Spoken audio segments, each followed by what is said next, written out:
Hi!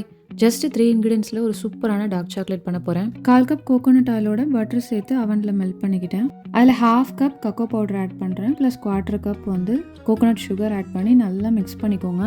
First கொஞ்சம் திக்காக இருக்கிற மாதிரி இருக்கும். சுகர் மெல்ட் ஆக நல்லா வந்து இந்த மாதிரி கொஞ்சம் லிக்யூட் கன்சிஸ்டன்சியில் வந்துடும். அதுவே சுகர் நல்லா டிசால்வ் ஆனதும் இந்த மாதிரி ஒரு சாக்லேட் மோல்டில் அதை அப்படியே ஊற்றி ஸ்ப்ரெட் பண்ணிக்கோங்க. இந்த மாதிரி மோல்டு இல்லைனா கூட பரவாயில்ல, ஏதோ ஒரு கண்டெய்னரில் கூட ஊற்றி நம்ம வந்து ஃப்ரிட்ஜில் ஸ்டோர் பண்ணிக்கலாம்.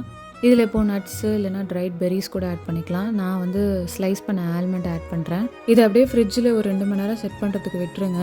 எனக்கு இந்த ஹூ சாக்லேட் ரொம்ப பிடிக்கும். எக்ஸாக்டாக அந்த இன்க்ரீடியன்ஸ் தான் கிட்டத்தட்ட மேட்ச் பண்ணி இதில் போட்டேன். 2 ஹவர்ஸில் எவ்வளோ அழகாக செட் ஆகி வந்திருக்கு பாருங்கள். அதில் கொக்கோ பட்டர் போட்டிருப்பாங்க. நான் அதுக்கு பதிலாக coconut oil plus butter add பண்ணியிருக்கேன். இதில் வேணும்னா கொஞ்சமாக சீ சால்ட் கூட ஆட் பண்ணிக்கலாம். டேஸ்ட்டு ரொம்ப நல்லா இருந்துச்சு. கடையில் வாங்கி சாப்பிட்ற சாக்லேட்டை விட எனக்கு இது ரொம்ப பிடிச்சிருந்துச்சு. கண்டிப்பாக ட்ரை பண்ணி பாருங்கள். பை.